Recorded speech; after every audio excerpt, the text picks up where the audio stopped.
এইটা কোনো কথা হইল যে জামাতের উপর বিপদ আসতে চলছে, তো বিপদ আসলে পাশে দাঁড়াবেন, এটাই তো নবীর হাদিস, ইন্নামাল মুমিনুনা ইখওয়া, মুমিনগণ ভাই ভাই।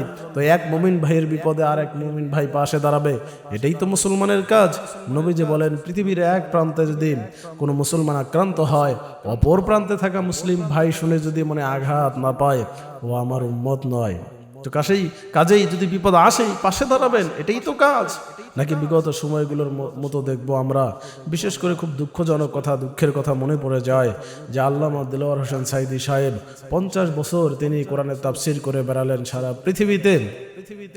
এমন একজন আলেমে দিন 10টি বছর কারাগারে কাটালো, একটু সাহস হলো না, একটু ইচ্ছাও করলো না এই মজলুম আলেমে দিনের প্রতি একটিবার একটু প্রতিবাদ করা, তার এই জালিম যে তার উপর অত্যাচার করলো এর বিরুদ্ধে একটু কথা বলা একটাবারও মন চাইল না। এটা খুবই দুঃখজনক।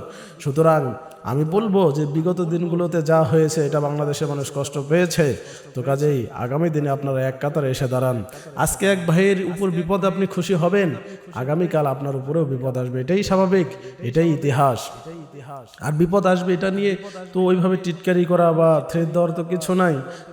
আল্লাহ পাক রব্বুল আলামিন তো বলেছেন, وَلَنَبْلُوَنَّكُمْ بِشَيْءٍ مِّنَ الْخَوْفِ وَالْجُوعِ وَنَقْصٍ مِّنَ الْأَمْوَالِ وَالْأَنفُسِ وَالثَّمَرَاتِ وَبَشِّرِ الصَّابِرِينَ।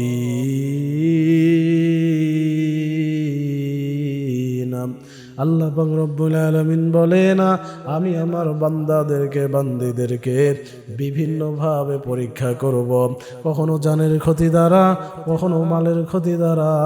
এইভাবে আমি আল্লাহ পরীক্ষা করব, যাতে করে আমি আল্লাহ দেখতে চাই কারা আসলে বিপদের সময় ধৈর্য ধারণ করে। এ মুমিনদের উপর বিপদ আসবে, এটাই স্বাভাবিক। বিগত সময়গুলোতে আপনারা দেখেছেন আল্লাহর বান্দাদের উপর এত বিপদ আর জুলুম, তারপরেও কোনো আল্লাহর বান্দা জালিমের কাছে মাথা নত করে নাই, আমার আল্লাহর কাছে ধৈর্য ধারণ করেছে।